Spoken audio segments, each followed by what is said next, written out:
Good afternoon. Welcome to the podcast, Your Voice. I am Umi Ahmed Mikidash. Today, my guest is from Canada. His name is Richard Lu. He is the executive director of SolarBank, a Canadian renewable energy company. Ahead of the United States of America elections at the end of this year, in November, Your Voice returns to the recent announcement of the U.S. President Joe Biden. The U.S. President unveiled, indeed, recently, his long-awaited vision of solar farms to help transition the U.S. electricity grid to 100% clean energy by 2035. But who will be the next president of the United States of America? We will have this information at the end of this year. Will the next president of the U.S. follow the commitment made at COP28, the 28th conference of the parties to the United Nations Framework Convention on Climate Change, UNFCCC, agreed at the end of last year to transition away from fossil fuels, triple renewable energy, and double energy efficiency by 2030. Your Voice with Richard Lu is about how renewable energy projects are implemented in the U.S. It is also a conversation on how farmers and businesses are working and can work together. You are listening to Your Voice with Richard Lu. I am Umi Ahmed Mikidash. From our perspective, renewable energy is a complement as a whole that with other technologies, solar, wind, battery storage, biomass, hydro, even including nuclear as the non-CO2 emission sources, that will be the full picture of a renewable energy to reduce the carbon dioxide levels in the world. Good afternoon. Welcome to Your Voice on Radio Era Environnement. I am Umi Ahmed Mikidash, and today my guest is Richard Lu, director of SolarBank. Good afternoon and good morning where you are in Canada, Richard Lu. Well, it's so nice being here with you, Homie, and I'm very happy to be here with you. As you say that my name is Richard Lu. I'm actually the founder, president, CEO, in addition as the director for SolarBank, which is a Canadian public listed company under the symbol of SUUN. Also, we are on NASDAQ over the counter under the symbol of SUUNF.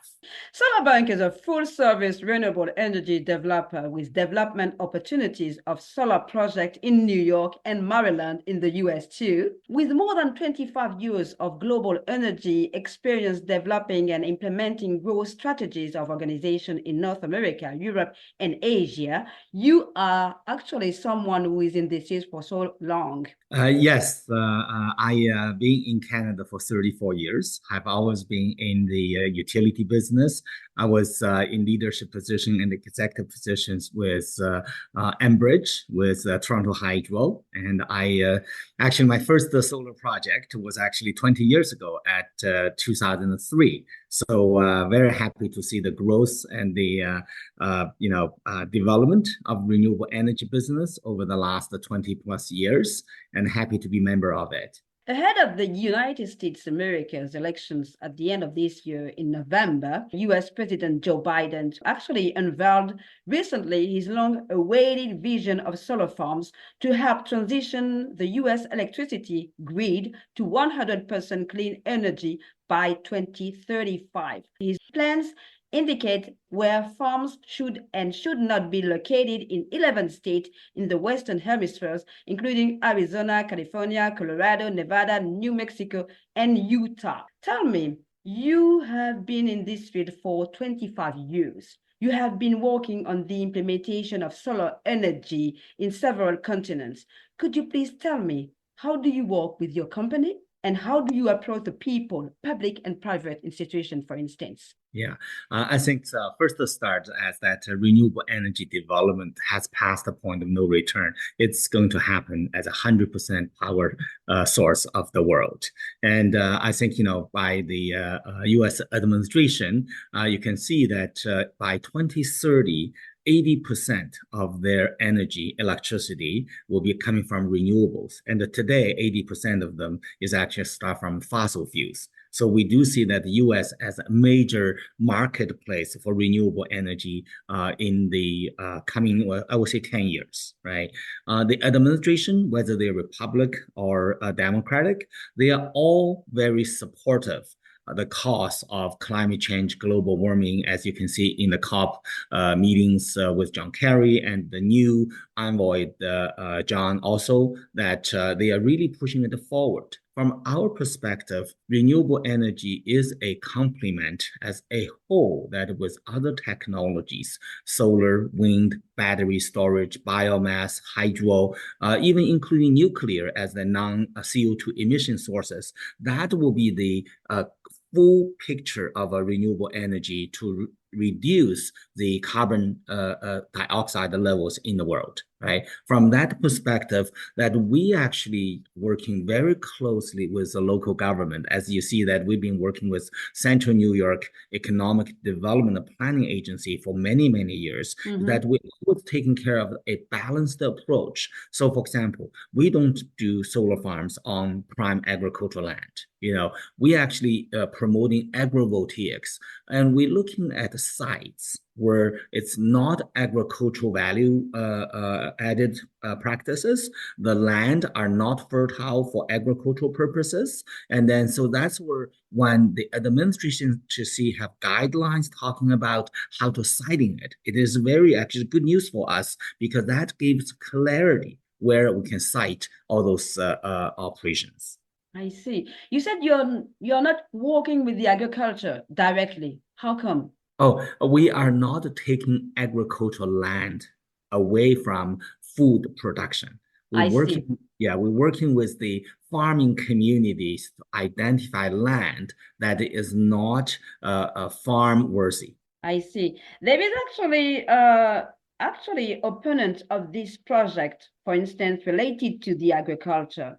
What do you think of the critique of the plan? I think, a lot of people feels that the agriculture are going to be very, very, I would say, pressed because of solar development. The reality is that's actually not the case, right? If you look at all the surface requirement, we do a lot of commercial and industrial rooftops. I think actually we started by putting solar panels on empty roofs, where this roof as a liability suddenly become an asset to producing renewable energies and also income for the building owners. So there are rooftops, there are carports. We actually, if you look at our announcement, I would say under the SUN, you will see we do a lot of projects, right, in the closed landfill.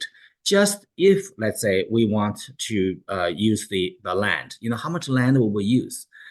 There are calculations by the US authorities that you need 11,000 square miles, right, to cover it with solar panels to support the whole energy use, right? 11,000 square miles. How big is 11,000 square miles? It's a fraction of Nevada. 1/5, 1/10 of Nevada. And we all know Nevada is covered with non-agricultural land, right? So yes, there are people, there are practices in the past, putting solar panels on prime agricultural land. In Canada, for example, we have very clear guidelines when the soil type that is fertile for agriculture, type 1, 2, and 3, that's absolutely, we even wouldn't touch it. Where we go downward the levels and so on and so forth. So, and recently you can see, Omi, is that there are a lot of agrivoltaics happening. Our solar farms in upstate New York actually work very well with the sheep growers and with other agricultural activities. Bee farming, for example. I see. Tell me, There is this quote related to the U.S. Secretary of State for Agriculture. He says, announced investments in renewable energy and domestic fertilizer projects are expected to expand access to renewable energy infrastructure, increase domestic fertilizer production, while creating well-paying jobs and saving energy costs for people to reinvest in their businesses and communities. And it is according to the U.S. Secretary of State for Agriculture, Tom Vilsack. What do you think? Do you think that it is possible? We actually are looking very carefully in the market. US actually, we say it's a one market. Actually, it's not. It's more than 50 markets because energy policy is a state level policy, right? And as the government says moving forward, there are states traditionally are fossil fuel based, and they will take them longer time to manage the economics and participation by society, so on and so forth. But there are 22 plus states already already heavily into community solar, right? So that's where we actually put the solar farms, not as big as our utility size business, not as small as our rooftop business, but 5-7 megawatts near the society center, where on a non-agricultural land produce power for the neighborhood, for the community. Right, that's a democratization of power. That's allowing people actually to participate in the energy transition, in this green transition, right?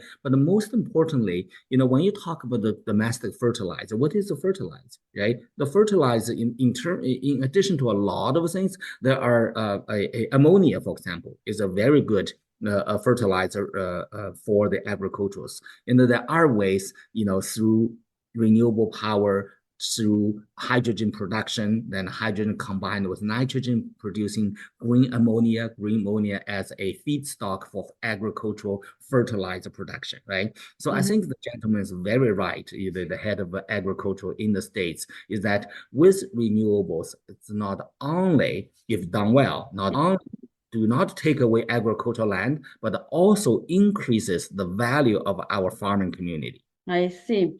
Do you think that there is a difference in treatment according to the sector of work, especially between farmers and businesses?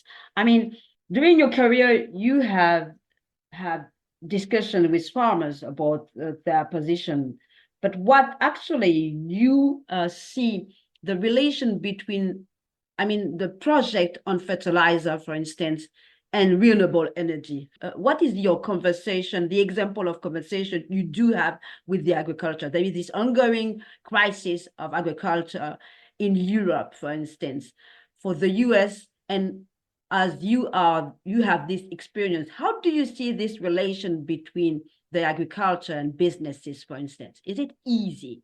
There are perceptions that put renewable development, whether it's wind or solar or hydro, at the opposite side of sustainable development. And agriculture is a huge component of sustainable development, right? So as I mentioned, right, everything has its place, and agriculture being with us for more than thousands of years, it has its ecosystem. It needs to be well respected.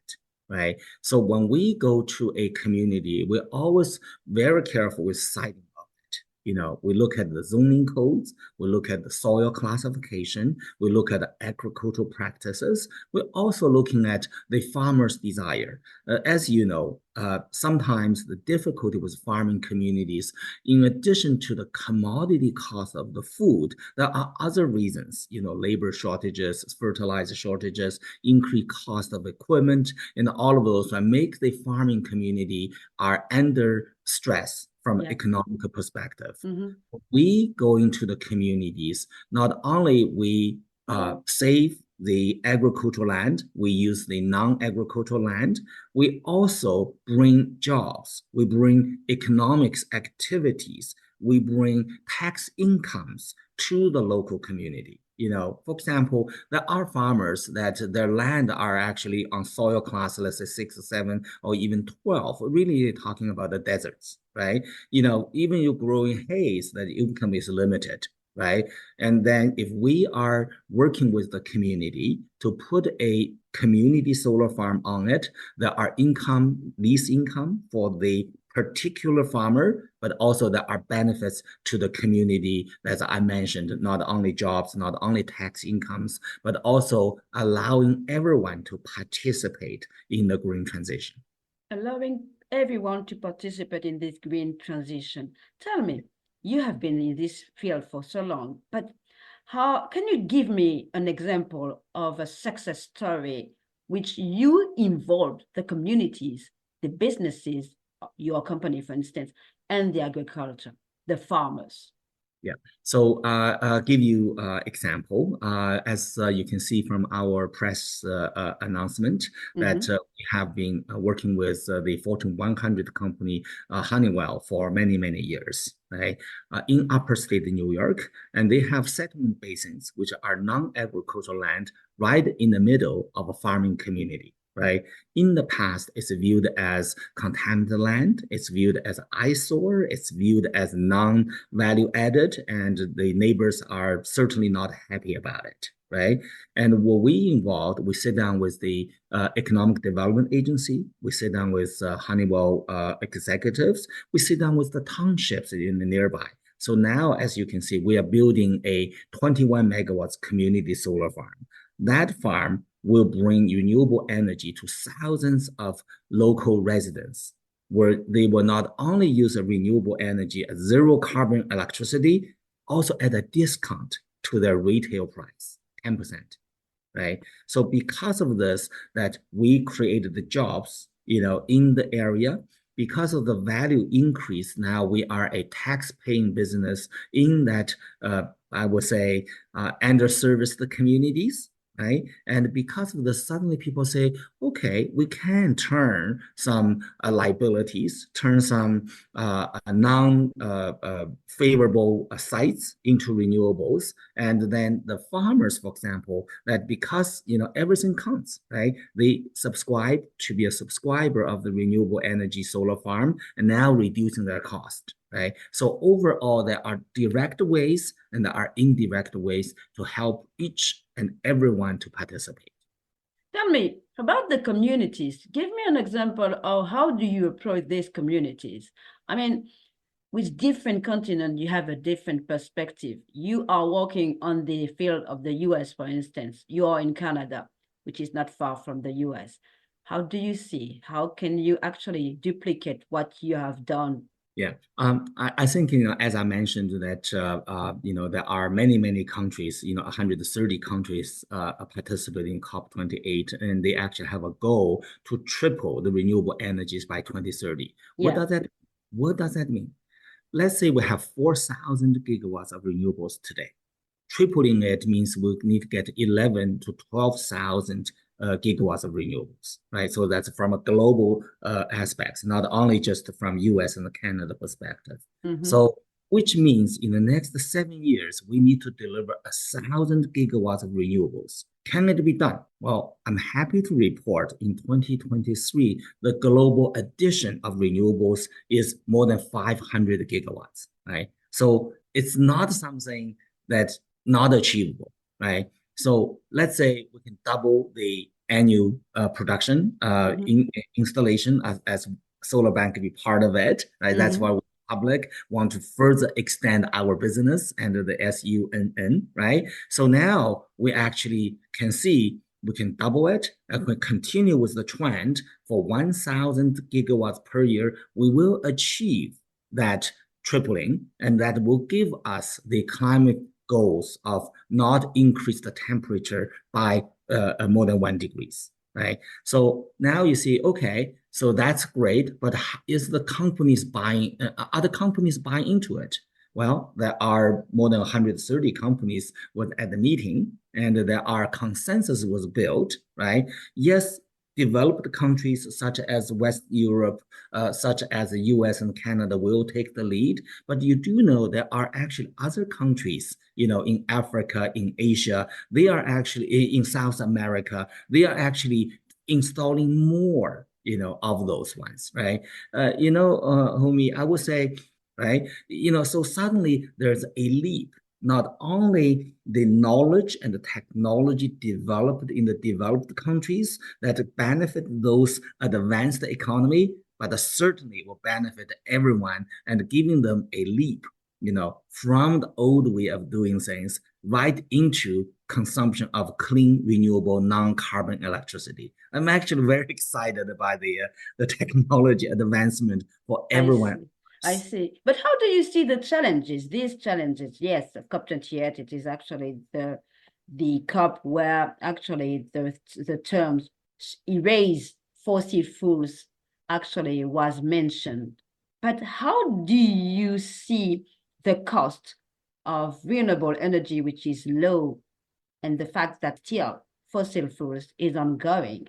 And related to this cost of renewable energy back to the US, what do you think of the cost of these various projects and the criticism related to this cost? Whereas you found that actually renewable energy is less expensive than fossil fuels, and still fossil fuels is at the forefront. How do you see it? How do you see these challenges with this program, which is the one that people also criticize because of the cost? I assume that electricity is everywhere on Earth, even far Antarctic, so on and so forth. There's still lights using diesel generators producing power. I would say only, using diesel power generator in Northern Ontario, in Northern Canada, and the production cost for per kilowatt hours is about 30-40 cents a kilowatt hour. And comparing to in the big cities, we pay about 15 cents a kilowatt hour, right? So it is a cost. But now when we look at the solar and the renewables, for example, and what is the parity? The reason we can offer our participants a discount to their retail price, electricity price, is because solar energy already at a parity. We can produce electricity at 10-12 cents a kilowatt hour, and we can share the wealth with the community so that everyone can participate. And in the last actually 15 years, I would say the cost of renewable energy are dropped tremendously by 80-90%. I remember my first one cost me a fortune and is only 37 kilowatts. I think the production probably $1 a kilowatt hour. Today, it's 10 cents a kilowatt an hour, right? So that's where I would say, if you compare to hydro, which you have ongoing maintenance issues, we actually have hydro dams that because of a lower water level due to climate change, it could not deliver the design capacity. We're talking about the nuclears. It takes a long time and the cycle and also remediation and waste management. So there are added costs. So the industry actually is using a term called the levelized cost of electricity as a measurement. And the literature from EPA, from all the energy authority, you will see the levelized cost of electricity from renewables are competitive or even better in certain states such as Arizona or those equator areas, better than traditional way of producing it. So cost is not an issue anymore. Cost is not an issue anymore. You are working in the US, I mentioned in New York and Maryland, and I have a question related to these states, for instance, Arizona. How do you approach the people? How will you approach, and I want to have an example of this approach. How will you approach these states related to your activities? What will be the example that you will promote related to how you can implement your project? Yeah, it's a very good question, Umi. Thank you for asking it. SolarBank, as a public company under the name of SUUNN, it is actually a fully vertical integrated company, right? We started from site origination. In other words, where do we deploy the investment, right? So first we look at the political policies, right? For example, in the 50 states, there are only 22 states that have a incentive and a mandate for community solar, just for example. Every state have the utility standard operating requirements and so forth. That's granted, but there are states that are a little advanced, let's say 22 of them. So we say, is the policy conducive for us to deploy renewables. The reason that those states have policies is because they understood their social economic situation much better than us from a totality perspective. So we respect that decision, whether they have incentive or mandate or not. We are a policy taker, right? Okay. So we go to the states, number one, and then we look at the economics. We look at the labor practices, the prevailing wage, the underdeveloped area, the labor supply, and so on and so forth. We run a financial model to say, will a solar farm deliver the return that Wall Street will ask, right? And then that's a yes. After that, we look at the overall map of the community, of the state, to say, where are the agricultural land, which you should avoid? Where are the contaminated land we should focus, and anything in between, right?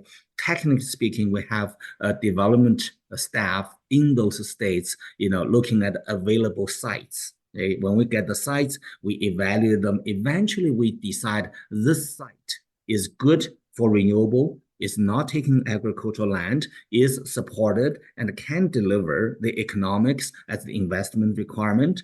Then we sit down with I would say the town's authority, and there are public meetings. Usually there are half a dozen of them. So people participate in the meetings. We listen. Some people say, we would like to have some video screens. We would like the access road to be improved. We would like. So we incorporate all of those things in our design. We are a licensed engineering consulting firm, so we have engineers on staff. So eventually we design a site plan. We present it to the town hall public meeting and get accepted, we permit it, and from there, and because we are also qualified as a constructor, right? So we issue the construction drawings, we procure tier 1 materials, and then we hire local labor in compliance with the labor practices, etc. And we are the general contractor. We hire people to build it, and after build it, we also have an operation maintenance division to do the operation. So far, we're running about 100 plus sites. Tell me, back to the finance. Okay, you said that the cost is not a problem. How do you approach the local government, the state, related to your project? What is the amount? Solar farm financing is an infrastructure financing. As you can know, that there are long-term debt, there are tax incentives, and there are equity, right? So broad speaking, there are three parts, right? We from SolarBank, because we are actually being in the business for more than 10 years, and now it's a public listing under the Canadian Stock Exchange, SUE, we actually have access to the capital to afford the sponsor equity. The sponsor equity, let's say it's 20%. What does that mean? For example, let's say it takes $10 million to do a solar farm, right? Yeah. We, as the investor, as the owner and operator, we need to come up with $2 million, right? Okay. From there, and because this is a investment, because of the U.S. Have an Inflation Reduction Act, and that one actually allows people to do investment tax credit, right? So that we will work with profit companies, Fortune 100 companies, big banks, and so on and so forth, work with them to provide them with tax credit. Let's say they will give me $3 million as tax credit, right? So now it's $5 million, right? And because of the production, as you can see that we have here, right? Then we will take this one to the bank to say, you can see those are the productions over the year. You can see how much money we will be producing. Because of this, that how much money would you like to lend to us, right? It's like buy a house, right? The bank will look at this one and say, oh, okay, we're going to lend you 50% of money you need, which is $5 million, right? So now I got my $10 million, and we will just build it and provide renewable energy to the participants, and also, save the world by reducing the carbon content of our electricity grid. I see. And how many jobs did you create with this in mind with all this investment and all the activities you've done? How many jobs? For instance, for a project, you mentioned that you're hiring people. For this project, for instance, you're hiring people. How many people actually are living from your company related to what did you create? Yeah, there are three types of jobs we create. There are, I would say, permanent jobs, such as the company that SolarBank hires. Those are developers, engineers, drafters, constructors, project managers, and so on and so forth. They are both in the US and Canada. Whatever we do work, there are people who hire, right? So that's permanent job.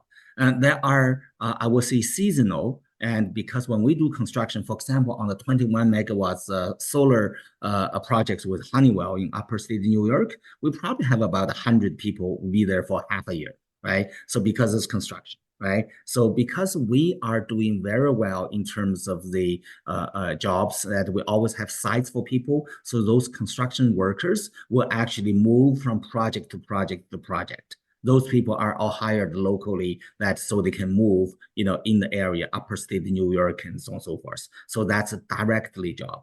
So after the solar farm is done, there's operation maintenance. People need to making sure the electrical devices are, operating, the panels are clean, the grass are cut, the fences are nice, all of that. It's a maintenance job, right? Those are permanent, right?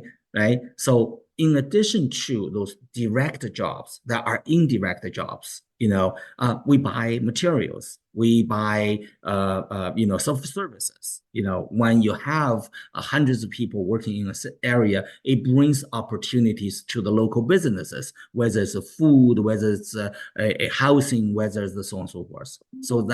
So even I can go beyond after the jobs. Because you invested tens of millions of dollars on that particular location, creates the tax base for that community. We are nearly at the end, but I want to have your view related to this program you want to implement in the US. How do you see your company if Donald Trump is elected as a president of the US again? How do you see the deployment of solar energy? I think a lot of people actually are worried about the political influence of renewable energy.